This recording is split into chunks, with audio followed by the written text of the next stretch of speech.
Hello students, मैं मुकेश यादव। आज हम लोग आर एनवायरमेंट वाला जो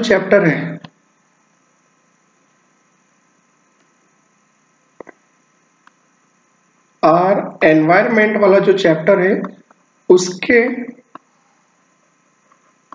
एमसीक्यू क्वेश्चंस करेंगे।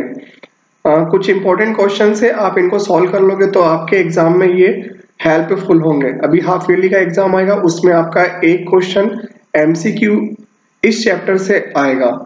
तो अपन स्टार्ट करते हैं। क्वेश्चन नंबर फर्स्ट देखिए, what is an ecosystem. Ecosystem क्या है? उसने 4 ऑप्शन दिए हैं। A system of electrical devices, a system of biotic and abiotic components interacting with each other, C a non living system, D a forest without organism.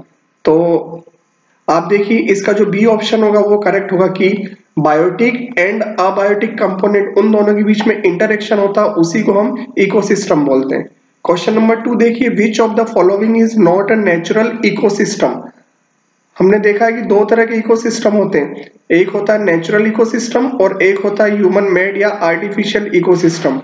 तो आपको इस question number 2 में बताना है कि not natural ecosystem, natural ecosystem नहीं है, वो आपको बताना है। तो फर्स्ट देखिए, पॉन्ड, पॉन्ड आपका नेचुरल इकोसिस्टम होता है। फॉरेस्ट नेचुरल इकोसिस्टम होता है। एक्वेरियम, एक्वेरियम क्या होता है? जो हमारी फिशेस आप लोगों ने घरों में देखी होगी, एक इस तरह का कांच का या ग्लास का एक कंटेनर होता है, उसके अंदर वाटर भरा रहता है और इसी के अंदर फिश हमारी रखी जाती। तो ये जो पानी का जो कंटेनर है ग्लास का बना हुआ, उसके अंदर जो वाटर भरा हुआ वो वाटर एक्वेरियम कहलाता है। ऐसे करके बड़े बड़े जो फिशेस को जहां पर हम लोग रखते हैं और उनको खरीद के लेके आते हैं, तो वो वाली जगह भी आपकी एक्वेरियम ही कहलाती है। तो ये ह्यूमन मेड है और ह्यूमन मेड होगी वो होगी आपकी आर्टिफिशियल इकोसिस्टम। तो इसने पूछा कि which one is a not a natural ecosystem, तो एक्वेरियम आपका करेक्ट होगा, रिवर आपका नेचुरल इकोसिस्टम। ठीक है, तो ऑप्शन सी इसका करेक्ट आंसर है। क्वेश्चन नंबर 3 देखिए, the 2 main components of an ecosystem are. कौन कौन से 2 मेन कंपोनेंट्स होते हैं इकोसिस्टम के? तो पहला ऑप्शन देख लीजिए, बायोटिक एंड अबायोटिक, ये हम लोगों ने अच्छे से पढ़ रखा। बायोटिक में कौन से आएंगे? सारे लिविंग ऑर्गेनिज्म बायोटिक में आएंगे। और अबायोटिक में कौन से आते हैं? Non living. लिविंग में इसमें प्लांट आ गए, आपके एनिमल्स आ गए, और नॉन लिविंग में हमारा क्या क्या आएगा? वाटर है, एयर, सॉइल, रॉक्स।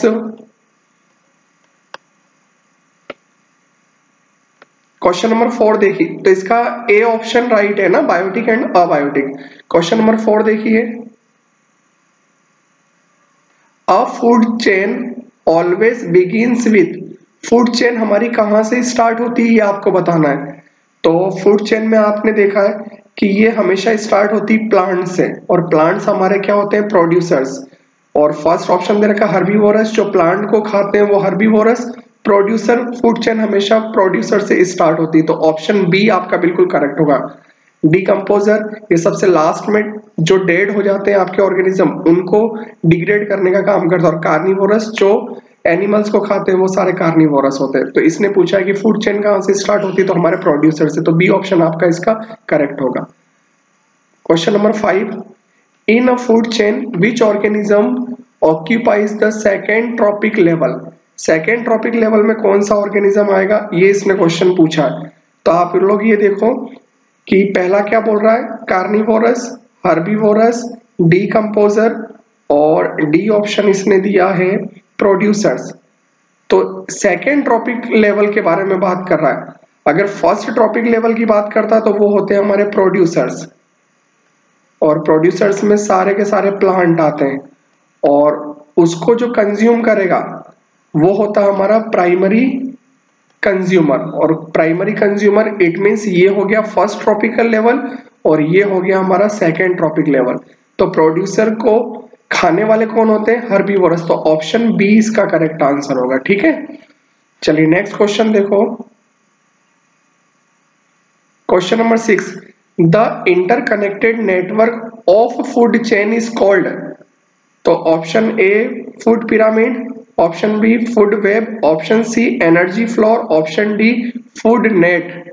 तो आप देखिए कि जब फूड चेन्स आपस में इंटरकनेक्टेड हो जाए इस तरह से तो आपका क्या बनता है? तो ऑप्शन बी जो फूड वेब है वो इसका राइट होगा। क्वेश्चन नंबर 7 देखो, in an aquatic food chain phytoplankton are, phytoplankton क्या होंगे ये आपको इसमें बताना है। तो इस क्वेश्चन को आप देखिए, ये पहले तो ये समझिए कि फाइटोप्लैंक्टन होते क्या है। जो हमारे वाटर बॉडीज होती है जैसे ओशियन, ओशियन में ये माइक्रो ऑर्गेनिज्म प्लांट होते हैं और ये प्लांट उस ओशियन के वाटर में फ्लोट करते हैं। ये उस वाटर बॉडी या उस वाटर इकोसिस्टम के लिए बहुत ही यूजफुल होता है। तो अब आपको यहाँ बताना है कि ये एक्वेटिक फूड चेन में फाइटोप्लैंक्टन कहां पर आएगा। तो इसका जो आंसर होगा आपका ये प्रोड्यूसर में आएगा, ठीक है, क्योंकि ये सारे ग्रीन प्लांट है और ग्रीन प्लांट क्या करते हैं? खुद अपना फूड सिंथेसिस करते हैं और फूड सिंथेसिस करने वाले सारे के सारे आपके प्रोड्यूसर्स होंगे। तो ऑप्शन सी इसका करेक्ट आंसर है, ठीक है। क्वेश्चन नंबर 8 देखो,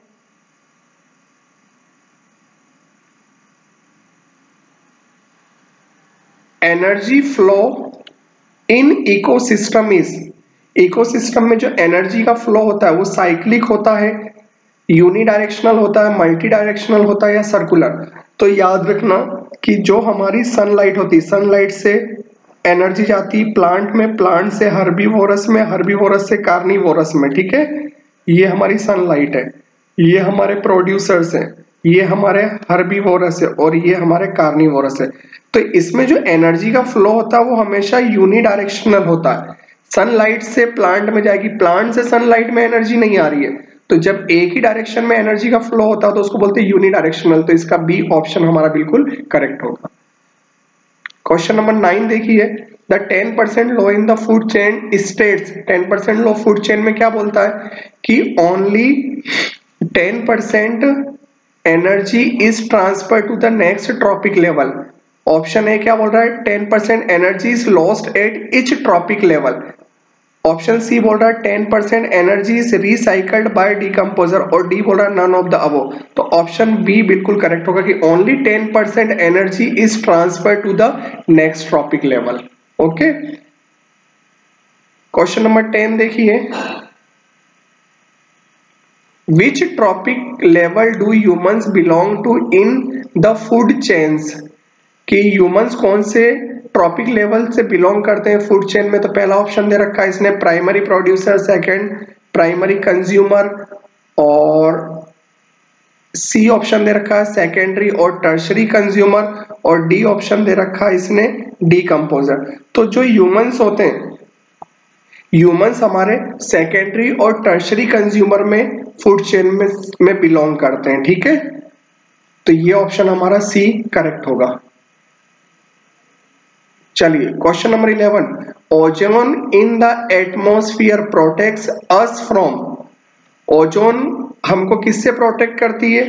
तो इसका जो आंसर होगा आपका अल्ट्रावायलेट रेज, इसको अपन यूवी रेज बोलते हैं। Next question number 12, the main cause of ozone layer depletion,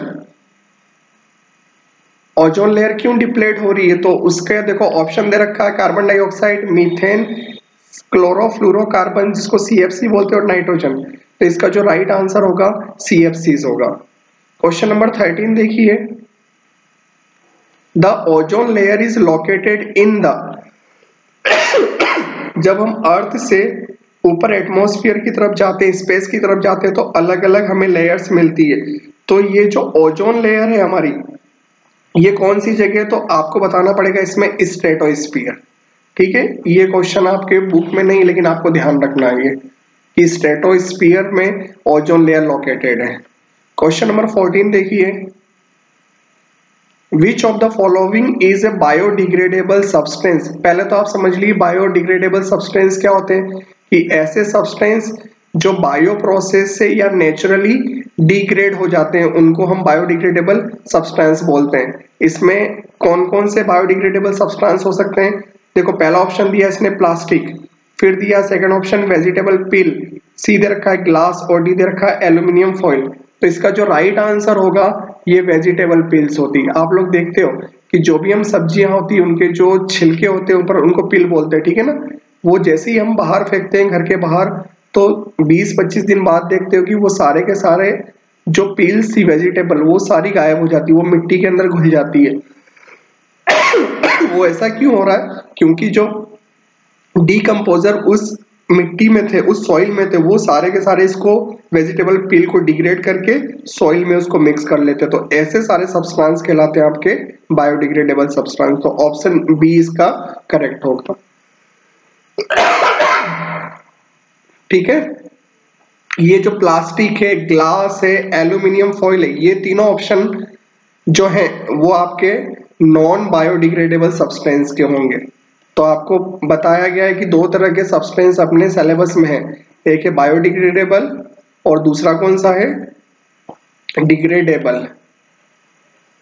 और दूसरे हैं आपके नॉन बायोडिग्रेडेबल। नॉन बायोडिग्रेडेबल जो नेचुरल प्रोसेस से डिग्रेड नहीं होते हैं वो सारे नॉन बायोडिग्रेडेबल। उसमें एग्जांपल में आपका प्लास्टिक, ग्लास और एल्यूमिनियम फॉइल आएगा। ठीक है, चलिए नेक्स्ट क्वेश्चन देखो 15। नॉन बायोडिग्रेडेबल मटेरियल्स, क्या क्या ऑप्शन दिए इसने?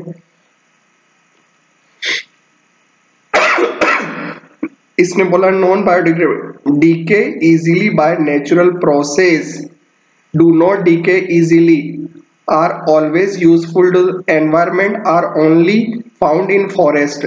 तो इसका जो राइट आंसर होगा, इसने बोला है क्वेश्चन में हमको कि नॉन बायोडिग्रेडेबल मटेरियल, नॉन का मतलब होता है नॉट, जो नेचुरल प्रोसेस से नहीं डिग्रेड हो, तो इसका बी ऑप्शन राइट होगा, do not decay easily. Okay, इसका आंसर देख लीजिए, बी दे रखा है। Question number 16, which one of the following is an example of non biodegradable waste? Non biodegradable waste का अपन को एग्जांपल इसमें बताना है। पेपर ये डिग्रेड हो जाता है, वुड डिग्रेड हो जाता है, प्लास्टिक बैग्स ये डिग्रेड नहीं होते हैं। तो हमारा ऑप्शन सी इसका राइट आंसर होगा। वेजिटेबल वेस्ट वो भी डिग्रेड हो जाते हैं। ओके, तो सी हमारा करेक्ट होगा, जो नॉन बायोडिग्रेडेबल वेस्ट होता है।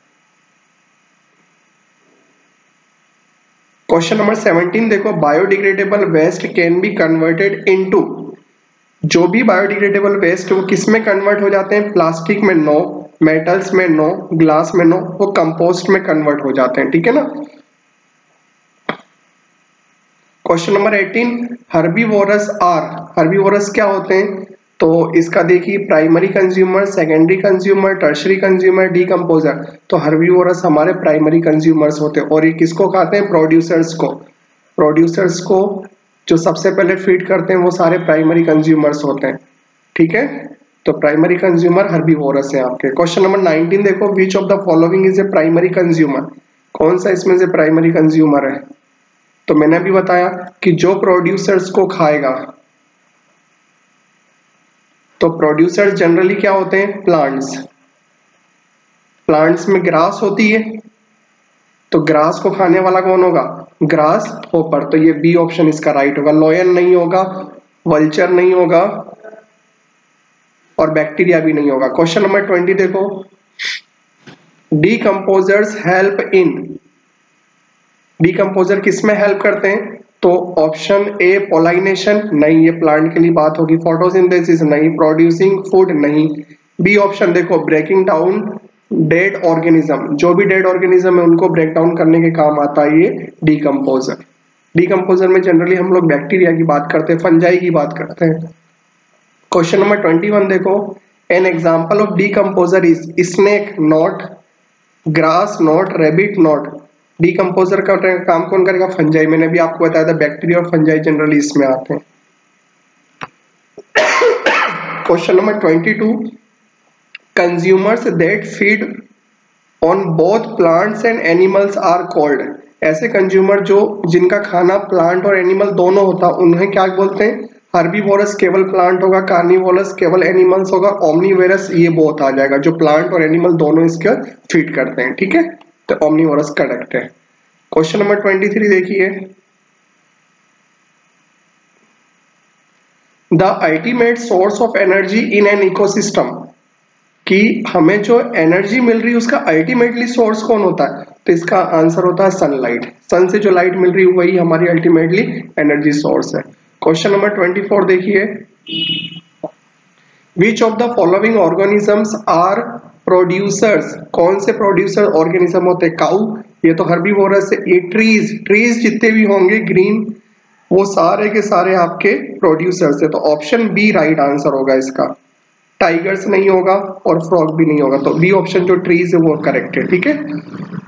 फिर देखिए 25, question number 25, which has contributed to the greenhouse effect but does not deplete the ozone layer। Question पूछ रहा है कि ग्रीन हाउस में तो कंट्रीब्यूट करते हैं ये, लेकिन ओजोन डिप्लेशन में इनका कोई रोल नहीं होता, तो वो कौन सा है। कार्बन डाइऑक्साइड, ये ग्रीन हाउस का मेन कंपोनेंट है। मीथेन, ये भी उसी का ग्रीन हाउस का है। वाटर वेपर, ये भी ग्रीन हाउस का।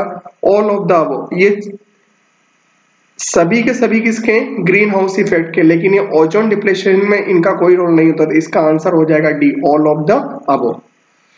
क्वेश्चन नंबर 26 से देखिए, how can we reduce the amount of non biodegradable waste. Non biodegradable waste के अमाउंट को कम करने के लिए हम लोग क्या कर सकते हैं, इसको जलाए, बर्न इट नहीं, बर्न इट करोगे तो इससे पॉल्यूशन ही होगा। रिसाइकल इट, यानी इसको दोबारा अगर हम लोग रिसाइकल कर लेंगे तो ये नॉन बायोडिग्रेडेबल रिड्यूस हो जाएगा, तो ऑप्शन बी इसका राइट होगा, ठीक है। ओशियन में डंप करोगे तो वहां पर भी पॉल्यूशन ही होगा, सारे जो एक्वेटिक ऑर्गेनिज्म है वो सब मर जाएंगे। बरी इट अंडरग्राउंड, और इसको अंडरग्राउंड अगर तुम दबा देते हो मिट्टी के नीचे तो भी सॉइल आपकी पॉल्यूटेड हो जाएगी, ठीक है। तो ऑप्शन बी इसका राइट है कि रिसाइकिल इट। क्वेश्चन नंबर 27 देखिए आप, what happens if the ozone layer is completely destroyed. अगर कंप्लीटली ओजोन लेयर डेस्ट्रॉय हो गया, उसमें होल हो गया पूरी तरह से, तो उसका क्या इफेक्ट पड़ेगा, तो अपन बोल सकते हैं इसका जो राइट आंसर होगा, इंक्रीज्ड यूवी रेडिएशन रीचिंग अर्थ। अर्थ पर यूवी रेडिएशन बहुत ज्यादा आ जाएगी, ठीक है। क्वेश्चन नंबर 29 देखो, the percentage of energy passed from one tropical level to the next is, कितनी एनर्जी पास होती है। पहला ऑप्शन 50%, सेकेंड ऑप्शन दिया 30, सी दे रखा है 10% और डी दे रखा है 90%, तो सी ये 10%, जो लो है ना 10% की energy transfer from one tropic level to next tropic level 10%, तो सी आंसर इसका करेक्ट है। क्वेश्चन नंबर 30 देखिए,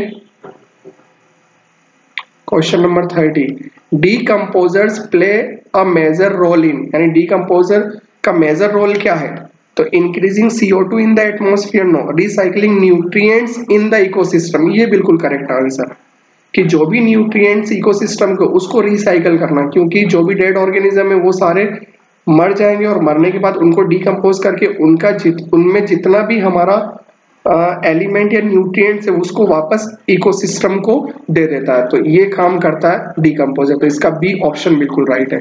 ये मैंने आज आपको 30 क्वेश्चंस करवाए MCQ, ये सारे इंपॉर्टेंट क्वेश्चंस है, इनको एक बार आप अच्छे से कर लेना, कॉपी में नोट कर लेना। चलिए, okay, thank you so much.